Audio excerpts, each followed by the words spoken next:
The trademark is really just a shorter version of your company name usually, or it can be completely different brand name. Basically, it's how you call your products. What you put in your products or on your packaging, that's your trademark name. So a trademark doesn't exist without an actual product or service.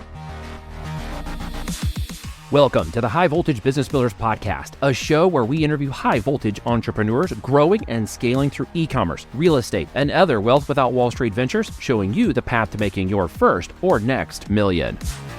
Hey folks, welcome back to the High Voltage Business Builders Podcast. It's your host, Neil Twacht, and I have a special guest with me today, and we're going to be talking about trademarks. So if you're a beginning seller and don't understand what a trademark means or why you should have it, or you're an existing seller and wonder, is my trademark strong enough and should I continue to update it, or there are nuances to trademark protection, that is going to be the call for today. As always, as we share this information to the web, if you're on YouTube, if you're on Instagram, like, share, comment, engage, leave a nasty comment. I don't care. Just help us beat big tech and social media by getting this message out today, because someone needs to hear it. So Nita, thank you so much joining me from Turkey today, right? Yeah. Hello, Neil. How are you? Hello. I'm doing wonderful today. I am juiced up. I've got my coffee. Yeah. I got my protein shake.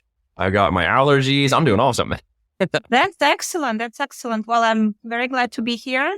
Yeah. Well, I really appreciate it. This is our second conversation in 2 days, which I think is awesome because yesterday I had the privilege of having you inside of our Business Builders group and on a call live with our members with great engagement and good questions and talking about all the benefits of trademark. And we're going to share a little bit about that today. I want to speak first to those individuals who are either thinking about selling on Amazon and just getting started, or wondering, should I and would I? And if I do, what should I know? And those who maybe are in the process and think, trademarks really aren't important. This isn't really that important. What would you say to somebody who's brand new and thinking through these processes? Yes, actually, trademark is very important. I mean, nowadays, it's pretty much a very important thing. It's probably the only thing that some businesses have because it's your goodwill.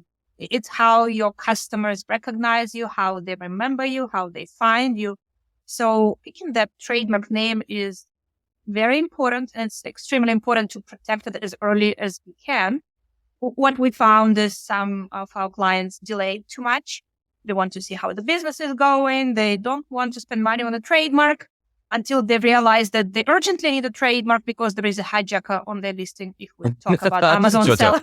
They're not proactive per se in the trade. They're trying to save a few $100s and cause themselves possibly thousands, if not tens of thousands of dollars. Problem. Yeah, when they learn that the process takes 18 months and you can only get rid of from a hijacker with the registered trademark, I mean, it can be a disaster. So it's important to do this early, because by the time your business picks up and you have good sales and you have a hijacker, maybe by that time, you already have a registered trademark and you'll be able to report a violation and get rid of him. So for those who are new, is trademark required as part of a process like brand registration and stuff on Amazon? Actually, for Amazon, it is required now. If you don't sell on Amazon, you don't need to register a trademark. I mean, there are lots of benefits why you would do that. But legally speaking, you don't need to register your trademark. But Amazon made it a requirement. And I think some other platforms like Shopify, TikTok, they also require trademark now, like Walmart as well. Brand authorization. Yeah, I think they all copying Amazon's model. Well, like how else you're going to deal with all the counterfeit goods and we call it intellectual property, right? IP for those who don't understand the terminology, but intellectual property not only values your business better in terms of the assets that you have, but as you said, it protects you across a number of legalistic issues that could occur on any platform you're selling when you have a brand that is yours in the marketplace that you don't want someone to knock off because you just spent hours, weeks, months, and maybe tens of thousands of dollars putting it online. You don't want to jeopardize it, right? Yeah, absolutely. Absolutely. You basically want to have a legal recourse. Like what you would do if somebody started using your trademark, you have to have a quick way to tell that person to stop. And obviously, if you don't sell on Amazon, if there is just some competitor who is using your trademark, you can send them a cease and desist letter if you have a registered trademark, because that's usually the easiest way. And if you sell on Amazon and there is somebody who is like selling from under your listing, you can report a violation and remove that person. It's a much easier process from brand registration to go in and file a brand registered complaint and say this is a trademark violation and watch, and usually within the 24 hours after they're booted, Yes, right off of the listing. You need a registered trademark for that. So that's why it's important to file early, because I think most people don't really understand that trademark registration is not the same that a domain name registration is, or like a company registration. They think it's quick. You pick a name, you put it in some database and it's there. But it's not, the process is not quick, unfortunately. In many countries, it takes months. Like in Germany, it's actually the quickest, 2 months or less. In the US, it takes 18 months. In Canada, it takes 3.5 years. So you need to plan in advance for sure. So there are actually faster ways to get trademarks that are recognized globally. And if I get one in Germany, because it's only 2 months versus the United States, versus 18 months, I could use my German trademark in the United States? No. Well, yes and no. So if we're talking about Amazon brand registry, you can get in the brand registry if you file a trademark in any of the countries where Amazon has presence. So Germany will work for that. Germany will work to get in the brand registry, but it will not work if you want to remove a hijacker on Amazon.com. So if you sell on Amazon.com, which is considered the US marketplace, you really need a US trademark. So if you want protection in the US, you need a US trademark. If you sell on Amazon.com, you need a trademark in the US. If you sell on Amazon.ca and you want to remove hijackers on that platform, you need a Canadian trademark, etc. So basically, trademarks are jurisdictional. Unfortunately, there is no global trademark that works for all countries. When do you recommend somebody gets the trademark? Like where in the process? Is it brand identification? Is it market testing products? Where and when is a good time to get a trademark? Yes, well, the good time is when for sure, like what your business plan is. We talk to a lot of clients who don't really have a concrete business plan. They don't know what they're going to sell. They haven't done their product research, but they've been told they need a trademark. Unfortunately, we can only file a trademark once we have the list of products or services, because the trademark is connected to specific products or services. So it's not a trademark. It's not just a name that you file for everything. So you need to be specific. So if, I'm going to sell these specific products, I have done my market research. I know where to source them.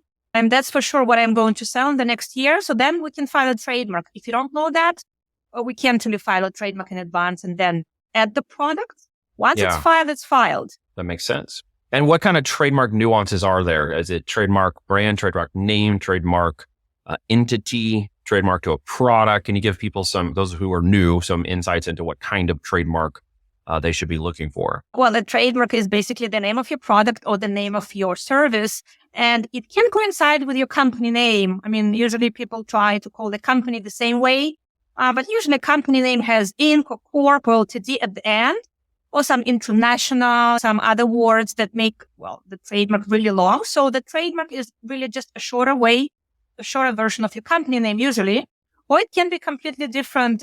Brand name, basically it's how you call your products. What you put in your products or on your packaging, that's your trademark name.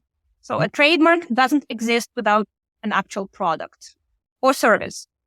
When you file that trademark and push it into the market, I know that people usually grasp, sometimes they think, trademarks are super expensive. That's going to cost me $5 or $10 grand. What's the real cost expectation of a trademark from your experience? Yeah, I would say you should budget at least $1,000 per trademark per country. So if you need a trademark in the US, at least $1,000. It shouldn't be more than $2,000. So from 1 to 2, it can be even less than $1,000. But it will not be $100 just because the government fees alone are $350 per class of products in the US, for example. So do I have to take, if I want to use the United States trademark system, do I have to wait 18 months to go through brand registration and actually get my product online? No. So once you file your trademark in the US, you will get the serial number and your application will be visible in the official database 24 hours later. Then you need to wait at least 1 day more until Amazon's database synchronizes with their USPTO database, and you can apply for the brand registry then. So 2 days after the filing, you can apply for the brand registry.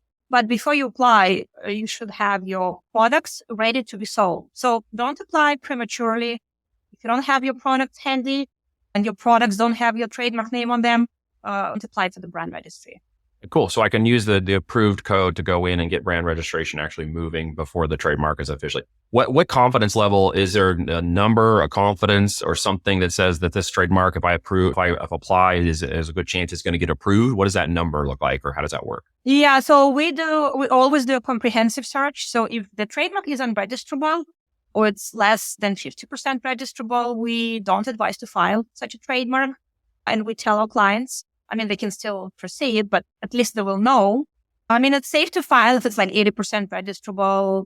Usually we're pretty good at guessing whether it will register or not, or estimating. But obviously there are some unknowns involved. Like, for example, we did a trademark search on April 20, and then client takes some time to reply to our emails, then go on holiday, come back, then something else happens, and we file on May 15. It's quite common actually when people delay. Mm-hmm. And then in this, I call this danger gap, because after we did the search and before we filed, somebody else may have filed, and we don't know this. The shorter the gap, the safer it is. And so we have to file as closely as possible to the actual search, because the search is only accurate on the day that we did it, right? Because as we speak, somebody may be filing for a similar trademark. Right in the middle of when you're trying to get yours done too, right? Yeah. So you can't rely on this anymore. Okay, so it has to be above 50% confidence before you might want to take action against that. Closer to maybe 60, 70%? Is that a good range? Yeah, let's say like 70% plus is good, and we advise to file. If it's less than 70% registrable, we usually recommend to add another word. If it's like early in the process, or maybe file with a logo, that's another option. So you can change up just a little bit to gain a slightly stronger confidence that that's going to go through. Oh yeah, absolutely. If the client hasn't finalized the trademark, we always try to make it more registrable before filing. How many of these have you done? How long have you been at this? Well, I've been in the trademark field since 99, and Trademark Angel is turning 7 in May. Yeah. 7 years. How many have you filed in 7 years, do you think? Do you have any numbers? Have you tracked? Well, last year we filed close to 3,000 trademarks. Yeah, actually, it's a good question. Great question. Yeah. I take it you're not doing this alone. No, we're not. Yeah, I'm not alone. I think there are close to like 30 people altogether. But we don't file. We file in many countries. So we file in the US, Canada, European Union, and UK, Germany, Australia, China. A lot of countries. Is there any legislation since we're in 2024 or changes to the market that you see someone should be aware of? Maybe somebody who's more of a advanced seller, or somebody who's in the market. Maybe they're going to get this now that they realize if they're selling, they should have one, or somebody who's moving through the market. Is there something they should be paying attention to with their trademarks in 2024? Well, as far as Amazon goes, no, not really. Amazon has been pretty consistent. Well, what I did notice is that they do make it a little bit difficult sometimes for Amazon sellers to get into the brand registry, especially if you sell under license. So sometimes they make it difficult for you to get in the brand registry. So you need to be ready for that. So it's best if you create your Amazon seller account and file your trademark in the same name. So basically the owner of the trademark and the owner of the Amazon seller account is the same. Because if it's not the same, Amazon may give you problems. We had a client recently who couldn't. He applied multiple times, but Amazon doesn't understand like how it's possible to sell under license. They just don't get it, and they don't read the documents. So they give him a hard time. Yeah. That doesn't sound anything like Amazon ever does. Yeah, no, of course not. If it's not according to that internal template, no. Unfortunately, sometimes they create problems. Yes, they do create problems. So you just have to keep bumping through different reps or customer support people or other seller performance people. Until you find one who has enough experience to make it work in their own policies, which is welcome to the world of Amazon, right? Yeah, we do sometimes provide a letter that, okay, our client filed a trademark and here it is. Please help him get on the brand registry. And it does work. In many cases, even though to me, it's pretty much just pointing Amazon to the place where the trademark is filed and just they giving get them it the link. But registered. I think they like official documents and letters. Well, yeah. Who doesn't like official documents? We're talking about trademarks. It's official document. Yeah. How did you, 2017, if I heard you correctly, about 7 years ago, what got you into this? Like, why did you start Trademark Angel? Yeah. So I had my third son born, and I was basically finding it difficult to work full time. Mm-hmm. And I decided that, okay, maybe it's time for me to start my own company. And before that, I was working in law firms, like big law firms and like smaller law firms for many years. And I was commuting, and it was like really difficult and time consuming. And I decided that it was time to maybe try it on my own. And because I was on mat leave, I could actually experiment and try it. And it did work really well because I started working with Amazon sellers like right away. That was the time when Amazon introduced the brand registry too. So it did actually work quite well from the beginning because we just happened to start working with Amazon sellers. I mean, a trademark is a trademark. It doesn't matter like who to file it for. So Amazon sellers are just like regular clients, but there are some specifics, obviously, as you know. So there is trademark law and there is Amazon law. So we have to that's right. satisfy both. Some of them cross over and don't make any sense. Why is this Amazon law? Because this is actually what's legal. I wish they had a manual. A manual. They've got lots of manuals. The question is, like who knows the manual, which one has a manual like of like internal procedures and like what to do. They don't. It's so bad that we built our own chatbot AI system inside of our Greenlight dashboard called VChat, where we have Howie, which is literally. I heard it. Yes, I heard it. I heard it yesterday. Which is about tracking all the compliance and questions that we can actually answer just to keep up with all the policy changes and documentation they have, but just asking it questions. So we've got that whole database in their index now. So That's cool. saves a lot of time to ask those questions and get those answers much faster than having to try to scour through the documents or scour through support reps who have no idea what they're talking about.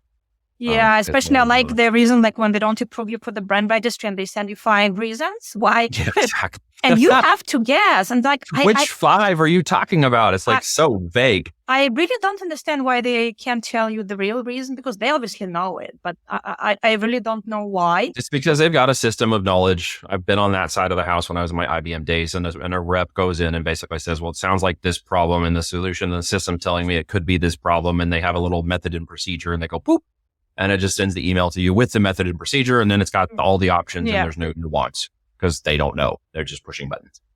An AI system pushing buttons itself, doing stupid things at times, making this troublesome for people because they just don't have the human resource capacity to handle it. So they got okay. So you're telling me it's not even a human who is writing the No, if it is any human interaction, they're going into a system of knowledge and they're pushing buttons on knowledge, which is sending out default templates called methods and procedures. I used to develop this for large scale systems and enterprises during my IBM years in the knowledge management space. So there's so many reps handling so many ridiculous amounts of inquiries every month. And so they just use the system to boop, boop, boop, and out comes. Okay, now it makes sense. That. Yeah, I got to get past that to find the people who actually know what they're doing above that level. And that becomes the fun of working Amazon support and ticketing and trademarks and all of that. Yeah. Oh, wow. Working the nuances of the system. You said 3,000 last year. Are you on target to do about the same this year? Or are you seeing an increase? No, I think it's steady. We saw like a big increase when pandemics began. Basically with the COVID, we saw a huge increase. But now it's steady. I would say it's pretty much the same. Probably not on target. Definitely not less. I mean, a lot of people are moving into TikTok and like Walmart and other platforms. Yeah. So it's not just Amazon now. I mean, it's other platforms as well, which is good. And we see like a lot of clients who also want to sell on their own websites. So well, that's me. For instance, we're moving our products into TikTok shops from the conversation yesterday, but would my trademark apply? It applies no matter what, right? So if I go in for brand authorization on TikTok shop, I can upload my trademark and be good there too, right? Yeah. So basically when we file the trademark, I mean, it's registered with the Trademarks office and getting in the brand registry with Amazon, like TikTok, Walmart portal, it's just like gravy. Pretty much it doesn't really interfere with the main process. It's just something that like, it's a good bonus. But I mean, the trademark registration process is independent of that. So you can use it for all of those platforms. Okay. Yeah. We see a lot of those too. Where do you see yourself going? Just in a business question, entrepreneurial question. You're in Turkey right now. It's not where your operations are, correct? You have yeah. I live in Canada, but I would travel a lot now. I try to not work too much. So I think it's actually happening. Yeah. So no, we are developing a new website. So that will be much better than the one I developed in 2017. It's now outdated. And we do plan to introduce more countries because we have a lot of interest in like United Arab Emirates, Saudi Arabia, like Turkey. Yeah, so we do plan to add those countries as well.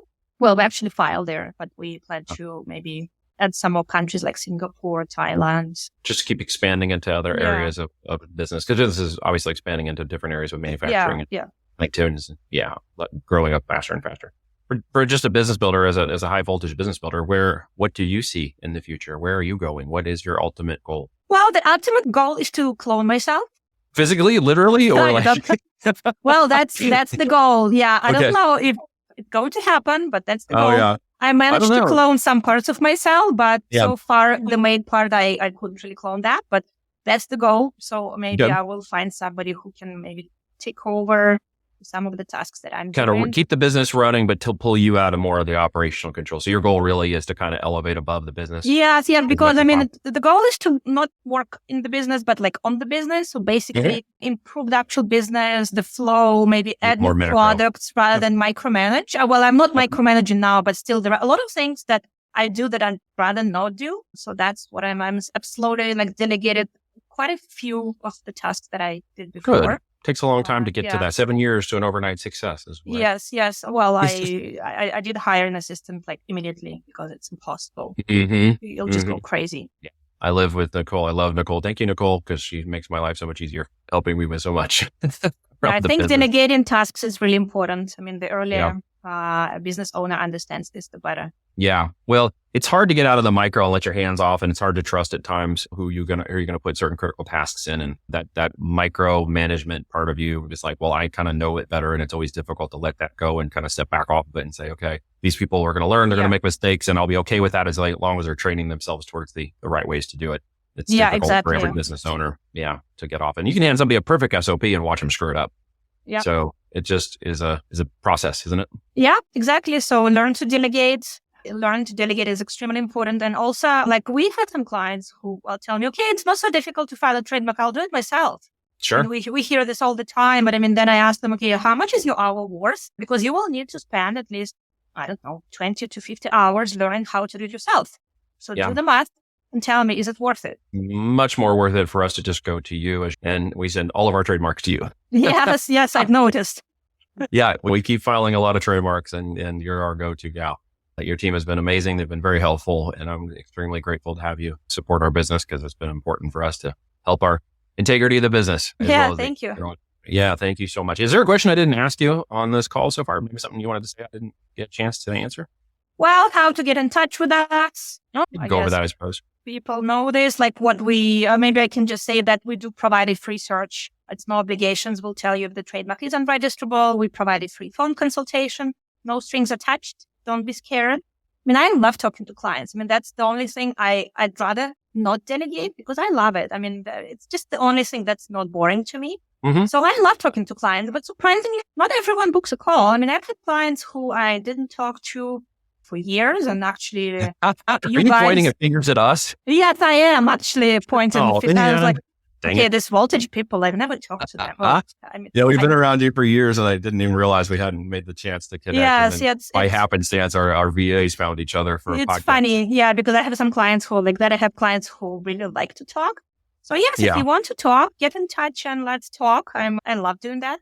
Yeah, well, and I appreciate you coming on here and definitely being a part of our community, as we've talked yesterday, and supporting that and everything that goes forward with that. My own personal testimony of Trademark Angel and with Reed himself, I'm sure would echo just your support and your candor and your speed at which you operate. And it's a value service for us. So it's been hours in the details in the trenches there. And it's been great to have you guys be a part of that for ourselves and our businesses and our client businesses. It's been very, very helpful. And so I can more than highly recommend you above other agencies in the space of trademarks.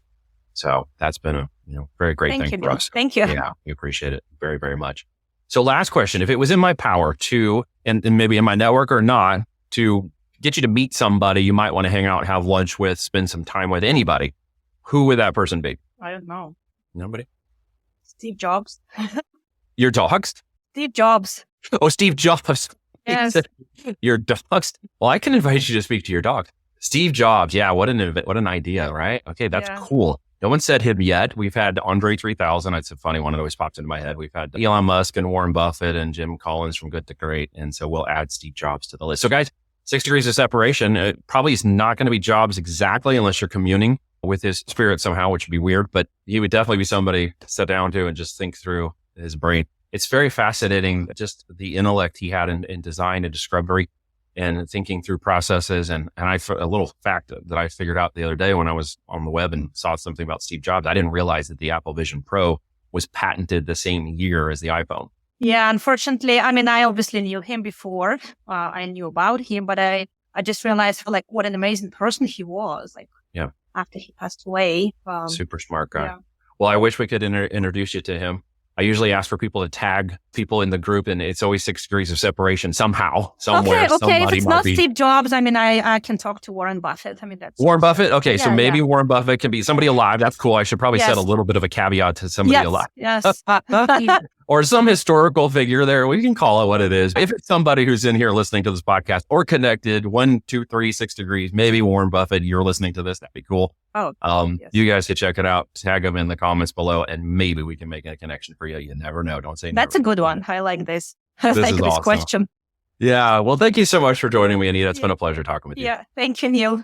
All right. Wow. That's a tricky question. Ask you this.